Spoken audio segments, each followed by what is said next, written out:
صباح الخير، ازيكم يا جماعة؟ هنعمل المنين اللي بالعجوة ده دلوقتي. هنبدأ مع بعض زي ما شايفينه كده، ريحة وطعم وشكل. ولو أول مرة تشوفوني، أنا فايزة عبد الله. هنبدأ دلوقتي مع بعض بالمكونات. معانا كيلو دقيق، طبعا لازم يتنخل الأول، عليه معلقة ملح صغيرة. معانا الشمر، هنعمله الأول على الطاسة كده بحيث إن هو يتحمص شوية، يدي لون بس مش أكتر من دقيقتين. وبعدين هنعمله في الكبة بس يطحن كده حاجة بسيطة. معانا الزبدة هنسيحها. هحط لكم طبعا المقادير في صندوق الوصف. انا حطيت 450 جرام زبدة هنسيحها، ومعلقة بيكنج باودر. هحط المقادير على بعض على الدقيق وهدعك كده زي ما احنا بنبس الكحك، بس انا هحطه في العجان. وبعدين عندي قشطة نص كوباية هحطها عليها، هتدي ريحة وطعم حلو قوي. قشطة بلدي. لو بتدعكي بايديكي العجين هتاخدي حوالي زي 10 دقايق. وبعدين هجيب معلقة ونص خميرة كبيرة ومعلقتين كبار سكر على كوباية ونص مية فترة.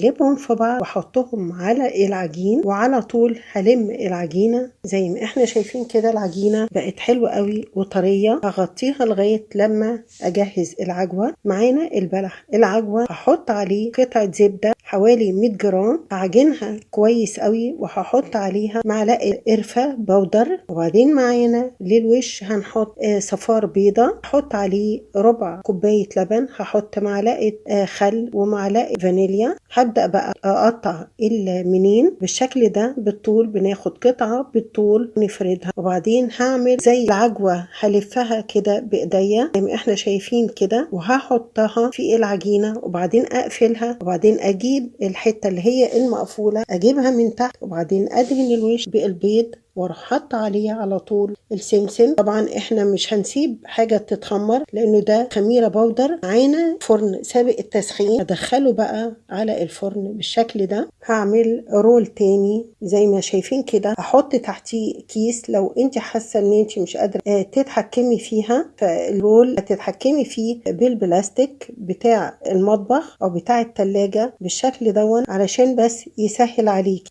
الفرن يكون حوالي على درجة حرارة 180. هياخد حوالي زي ربع ساعة تلت ساعة مش أكتر عشان العجوة ما تنشف. شايفين الشكل بتاعه وهو في الفرن؟ الريحة حلوة جدا. شايفين ده الشكل بتاعه النهائي؟ بصوا ناعم ازاي، والعجوة طرية قوي. حلو جدا جدا، يا ريت تجربوه ومع كوباية شاي بلبن كده على الفطار او بالليل. ممكن بقى لو جربتوه وعجبكم، يا ريت ما تنسوش اشتراك في القناة ولايك وشير عشان يوصلكم كل جديد. والى اللقاء في فيديو